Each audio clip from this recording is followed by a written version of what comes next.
आरती गुरुकुल में आप सभी का स्वागत है। पिछले सभी वीडियोस पे अपना प्यार दिखाने के लिए आप सभी का बहुत बहुत शुक्रिया।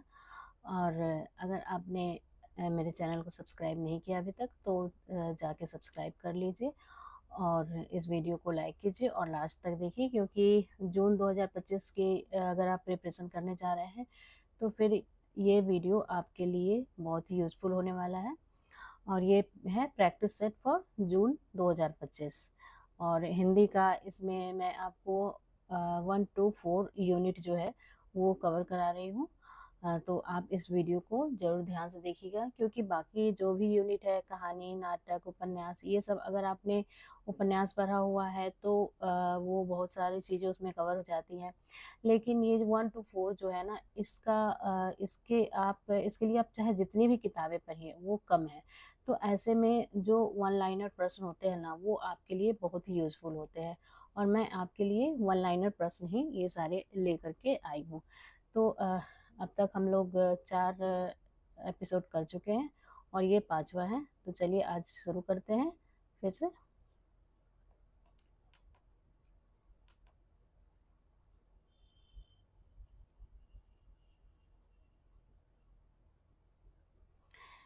इसमें जनसंचार का माध्यम कौन नहीं है, बताइएगा। TV, radio, internet, telephone. इसमें सही जवाब क्या होगा इसका? टेलीफोन।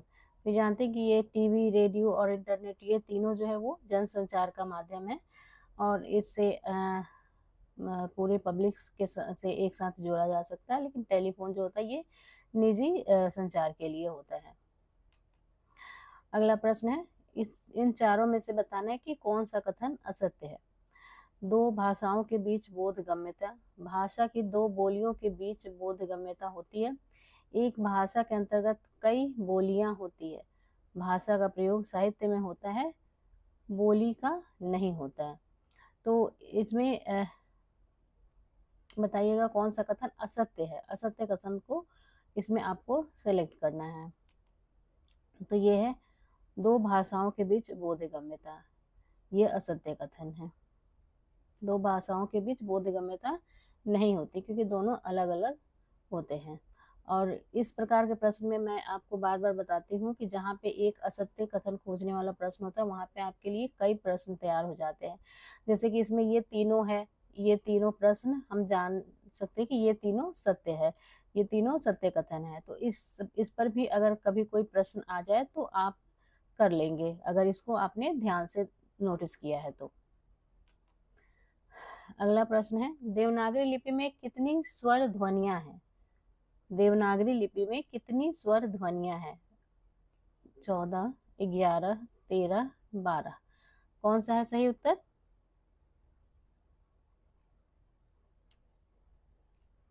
तो सही उत्तर है 11। 11 स्वर ध्वनियां हैं देवनागरी लिपि में। और वे कौन कौन सी स्वर ध्वनियां हैं ये आप मुझे कमेंट करके बताइएगा, क्योंकि मैंने पहले ही एपिसोड में इसका जवाब बताया है आपको। इनमें से कौन कौन से वर्ण अयोगवाह कहलाते हैं? कौन कौन से वर्ण अयोगवाह कहलाते हैं? पहला है य, ल, व। दूसरा है तीनों स और ह, अंग, अ। चौथा है री, श्री, त्र। इसमें से कौन से वर्ण अयोगवाह कहलाते हैं? सही जवाब है अंग, अ। ये दोनों वर्ण अयोगवाह कहलाते हैं। किस संख्या की वर्तनी अशुद्ध है? इसमें से कौन सी संख्या है जिसकी वर्तनी अशुद्ध है? बताइएगा। 18, 68, 43, 82। सही जवाब होगा 18, इसकी वर्तनी अशुद्ध है।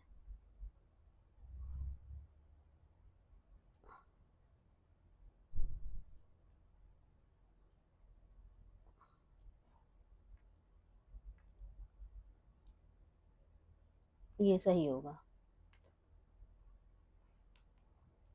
अशुद्ध वर्तनी वाला शब्द छांटिए। अशुद्ध वर्तनी किसकी है? हुए, गए, पढ़ाई, लीजिए। इसका सही जवाब बताइएगा। गए। ये ऐसे नहीं लिखाएगा, ये ये सही जवाब होता है। 84 वैष्णव की वार्ता पुस्तक के लेखक कौन है? 84 वैष्णव की वार्ता, इस पुस्तक के लेखक कौन है? नाभादास, विठलदास, नंददास या गोकुलनाथ? सही जवाब होगा गोकुलनाथ। गोकुलनाथ इस पुस्तक के लेखक है। पुस्तक का नाम क्या है? 84 वैष्णव की वार्ता। बहुसंख्यक लोगों की भाषा, ये कौन सा गुण राष्ट्रभाषा के लिए आवश्यक नहीं है? पहला है ऑप्शन बहुसंख्यक लोगों की भाषा, सरकारी कामकाज की भाषा, व्यापक क्षेत्र में व्यवहृत और विस्तृत शब्द भंडार। ये कौन सा गुण है जो राष्ट्रभाषा के लिए आवश्यक नहीं है? ये चारों में से कौन सा ऐसा गुण है जो राष्ट्रभाषा के लिए आवश्यक नहीं है? तो ये आप बताइएगा। सही जवाब है सरकारी कामकाज की भाषा। राजभाषा के प्रति सरकार के कर्तव्यों एवं दायित्वों का उल्लेख किस अनुच्छेद में है? राजभाषा के प्रति सरकार के कर्तव्यों एवं दायित्वों का उल्लेख, तो ये 343 जो है, ये 344 है, 346 और 351। तो इसमें क्या क्या है? सही जवाब इसका होगा 351। 351 में राजभाषा के प्रति सरकार के कर्तव्यों और दायित्वों का उल्लेख है इस अनुच्छेद में, और साथ ही राजभाषा के प्रचार एवं प्रसार की भी जिम्मेदारी इसी जो संविधान के इसी अनुच्छेद में राजभाषा के प्रचार एवं प्रसार की जिम्मेदारी भी है।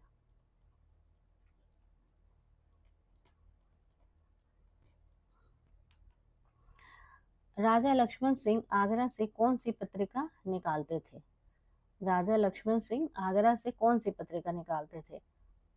समालोचना, साहित्य संदेश, प्रजाहितैषी, विशाल भारत। चारों में कौन सा सही जवाब होगा? प्रश्न का उत्तर दीजिएगा।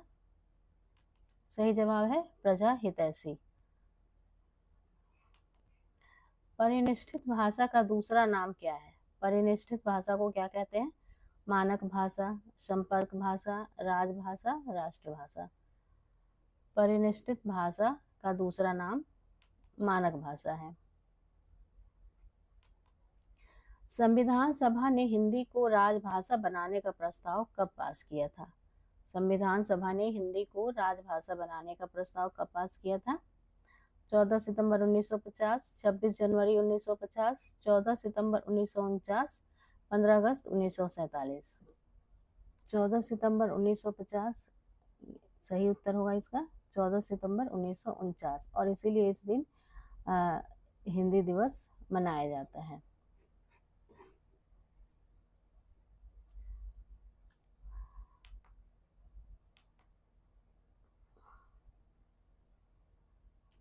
भाग्यवती उपन्यास के लेखक इनमें से कौन है?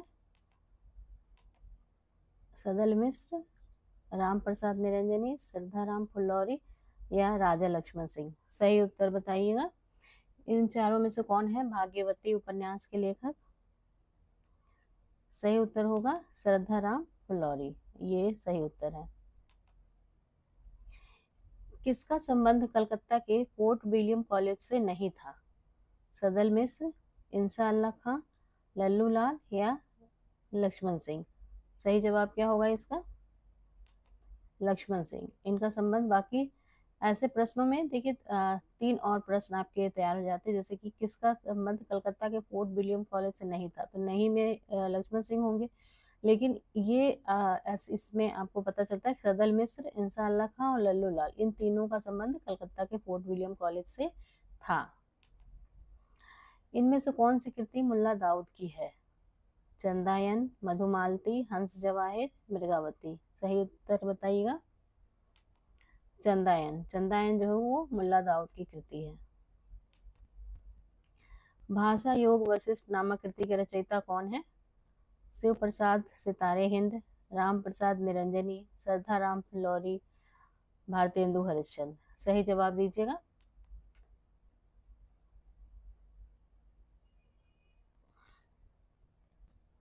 यहाँ पे ये कुछ गलत हो गया है, ये नहीं होगा इसका। भाषा योग वशिष्ठ नामक कृति के रचयिता है राम प्रसाद निरंजनी, ये शायद गलत हो गया है।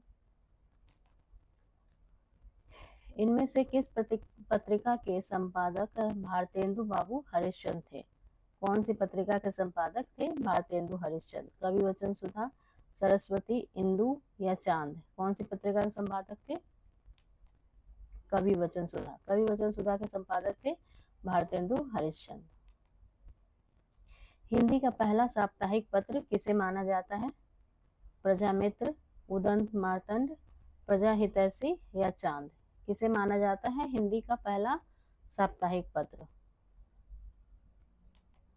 उदंत मार्तंड को। इसको हिंदी का पहला साप्ताहिक पत्र माना जाता है। अंग्रेजी शासनकाल में हिंदी को स्कूलों में प्रवेश दिलाने का श्रेय किस हिंदी सेवी व्यक्ति को दिया जाता है? रामचंद्र शुक्ल, राजा लक्ष्मण सिंह, राजा शिव प्रसाद सितारे हिंद, भारतेंदु हरिश्चंद्र? कौन सा सही उत्तर होगा? राजा शिव प्रसाद सितारे हिंद।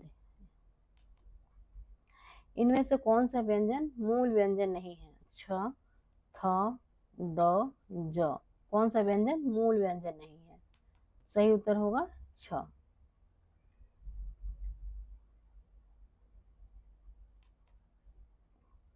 कौन सा व्यंजन मूर्धन्य वर्ग का है? कौन सा व्यंजन मूर्धन्य वर्ग का है? च, ढ, श या ध? सही उत्तर होगा ये ढ। इनमें से कौन सी विशेषता देवनागरी लिपि में नहीं है? स्पष्टता, निश्चितता, नियतता, ध्वन्यात्मकता? कौन सी विशेषता जो है वो देवनागरी लिपि में नहीं है? नियतता। ये देवनागरी लिपि में नहीं है। अमीर खुसरो का काल क्या था? अमीर खुसरो का काल 11वीं सदी, 12वीं सदी, 13वीं सदी या 15वीं सदी? क्या था अमीर खुसरो का काल? 13वीं सदी। इनमें से कौन ब्रजभाषा के कवि नहीं है? भूषण, देव, लालदास या नरोत्तम दास? सही उत्तर क्या होगा? लालदास। लालदास जो है वो ब्रजभाषा के कवि नहीं है और बाकी ये तीनों ब्रजभाषा के कवि हैं, भूषण, देव और नरोत्तम दास। इन्होंने ब्रजभाषा में रचनाएं की है। रोहतक, हिसार, करनाल कौन सी बोली का क्षेत्र है? खड़ी बोली, बांगरू, बुंदेली या मारवाड़ी? सही उत्तर क्या होगा? बांगरू। बांगरू बोली है रोहतक, हिसार और करनाल में। हतो, हते, हती ये किस बोली के भूतकालिक सहायक क्रिया के रूप में हैं? ब्रजभाषा, खड़ी बोली, बुंदेली या बांगरू? ये बुंदेली के भूतकालिक सहायक क्रिया के रूप में है। या वा प्रत्यय किस बोली की पहचान है? खड़ी बोली, ब्रजभाषा, बुंदेली या अवधी? इसका सही उत्तर होगा अवधी भाषा। अवधी बोली की में ये प्रयुक्त होता है या। रीवा, दमोह, बालघाट में किस बोली का क्षेत्र है? रीवा, दमोह और बालघाट में किस बोली का क्षेत्र है? अवधी, बघेली, भोजपुरी, मैथिली? सही उत्तर क्या होगा? बघेली। किस बोली की प्रधान प्रवृत्ति औकारांत है? खड़ी बोली, ब्रजभाषा, अवधी, कन्नौजी? सही उत्तर क्या होगा? ब्रजभाषा। ब्रजभाषा की जो बोली है वो औकारांत है।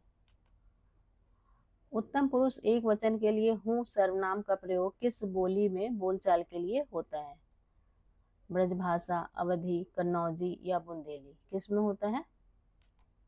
ब्रजभाषा में हूँ सर्वनाम का प्रयोग होता है। इनमें से खड़ी बोली का प्रथम महाकाव्य कौन सा है? पृथ्वीराज रासो, प्रिय प्रवास, साकेत या कामायनी? खड़ी बोली का प्रथम महाकाव्य। तो खड़ी बोली का प्रथम महाकाव्य प्रिय प्रवास है और इसके रचयिता है अयोध्या सिंह हरिऔध और ये 1914 में इसकी रचना हुई है और इसको मंगला प्रसाद पारितोषिक पुरस्कार भी मिला है और इसका पहले जो था वो नाम था व्रजांगना विलाप।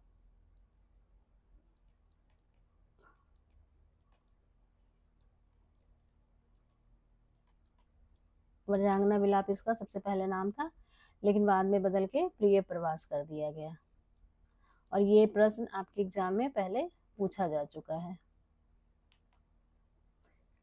प्रिय प्रवास का रचना काल क्या है? अभी मैंने पीछे बताया ही था, 1914 इसका रचना काल है। कश्मीर सुषमा किस कवि की काव्य कृति है? कश्मीर सुषमा सुमित्रा नंदन पंत, नाथुराम शर्मा, शंकर श्रीधर पाठक या गया प्रसाद शुक्ल स्नेही। ये किसकी काव्य कृति है?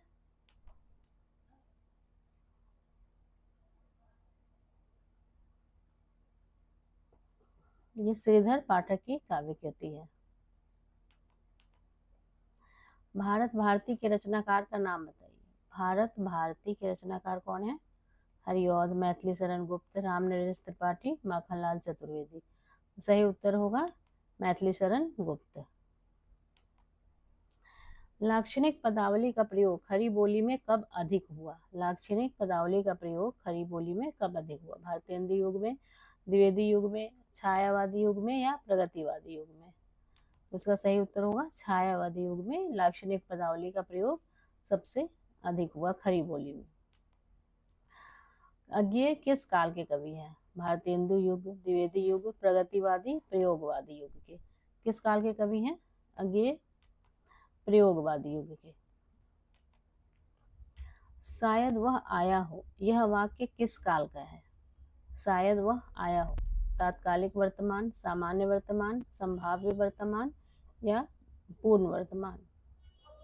सही उत्तर होगा संभाव्य वर्तमान, क्योंकि जहाँ पे ये शायद निश्चिंतता जहाँ नहीं होती है वहाँ पे संभाव्य वर्तमान होता है।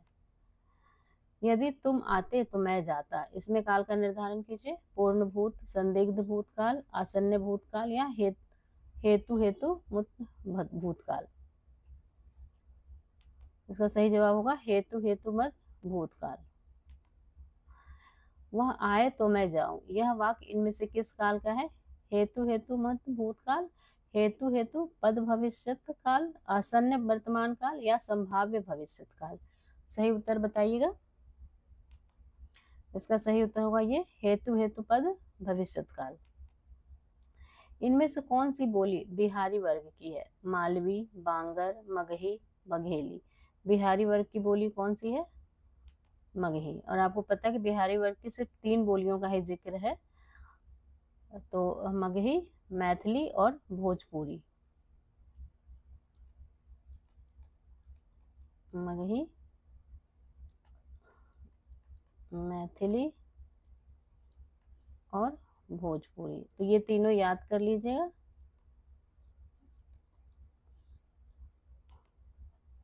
इनमें से कौन सा वर्ण द्विगुण व्यंजन कहा जाता है? कौन सा वर्ण द्विगुण व्यंजन कहा जाता है? ड, र, ढ, ह। सही उत्तर होगा र। पानी शब्द में कितने वर्ण हैं? 2, 3, 4 या 5? कौन सा कितने वर्ण है पानी शब्द में? 4 वर्ण है।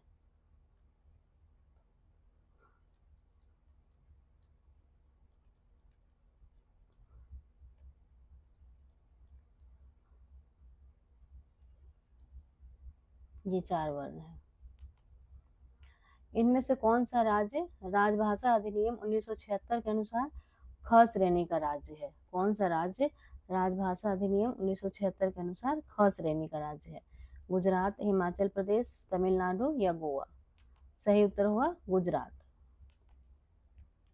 राजभाषा अधिनियम 1976 के अनुसार ख श्रेणी के राज्यों से केंद्र सरकार पत्र व्यवहार किस भाषा में कर सकती है? इसका सही उत्तर क्या होगा?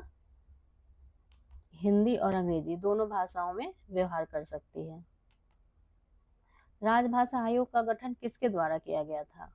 प्रधानमंत्री, राष्ट्रपति, शिक्षा मंत्री या संसद? किसके द्वारा राजभाषा आयोग का गठन किया गया था? तो इसका जवाब हम सभी जानते हैं कि राष्ट्रपति के द्वारा किया गया था। यहाँ पे भी ये गलत हो गया, ये प्रधानमंत्री नहीं होगा, यहाँ राष्ट्रपति होगा। राष्ट्रपति के द्वारा ये राजभाषा आयोग का गठन किया गया था। इनमें से जयशंकर प्रसाद किस कविता के संपादक थे?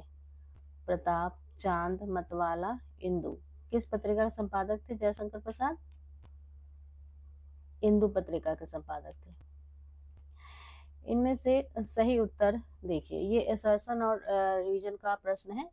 ये पहले आता था तो ये PYQ है, और अभी भी कभी कभी आ जाता है। तो ये है, उत्तर भारत में आर्य परिवार की भाषाएं बोली जाती है, द्रविड़ परिवार की नहीं। रीजन, द्रविड़ परिवार से संबंध भाषाएं दक्षिण भारत की भाषाएं हैं, उनका संबंध भारोपीय परिवार से नहीं है। आर्य भारत के मूल निवासी थे। तो इसमें से देखिए, ये ए सही आर गलत, ए और आर दोनों सही, ए और आर दोनों गलत, ए सही आर अंशतः सही। तो सही जवाब क्या होगा इसका? ए और आर अंशतः सही है। इनमें से कौन सा उत्तर सही है?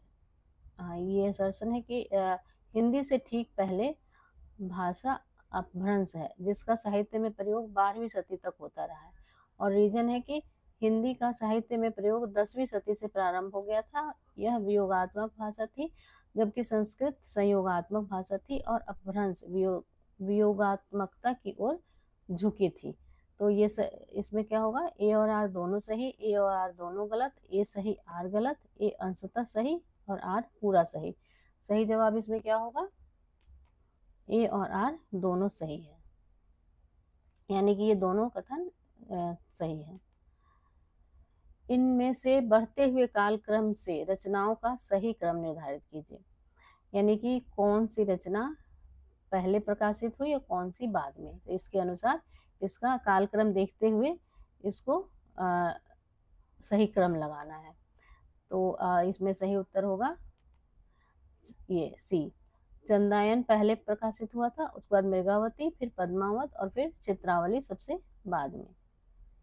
इन सभी का कालक्रम भी याद कर लीजिएगा। बढ़ते हुए कालक्रम से कवियों का क्रम निर्धारित करना है। इसमें कवियों का क्रम निर्धारित करता है कि उनका जीवन काल या जन्म तिथि के अनुसार। तो इसमें सही उत्तर होगा मुल्ला दाऊद, ये बी उत्तर होगा, सही होगा मुल्ला दाऊद, कुतुबन, जायसी, उस्मान। यानी पहले मुल्ला दाऊद आए, उसके बाद कुतुबन, फिर जायसी और उसके अंत में, सबसे अंत में उस्मान। तो मेरा ये वीडियो आपको पसंद आया हो तो लाइक, कमेंट और सब्सक्राइब ज़रूर कर दीजिएगा। और साथ ही अगर आपको PDF चाहिए या फिर और भी किसी प्रकार के प्रश्न आपको पूछने हैं तो आप मेरा टेलीग्राम चैनल ज्वाइन कर सकते हैं, लिंक मैंने डिस्क्रिप्शन में दे रखा है।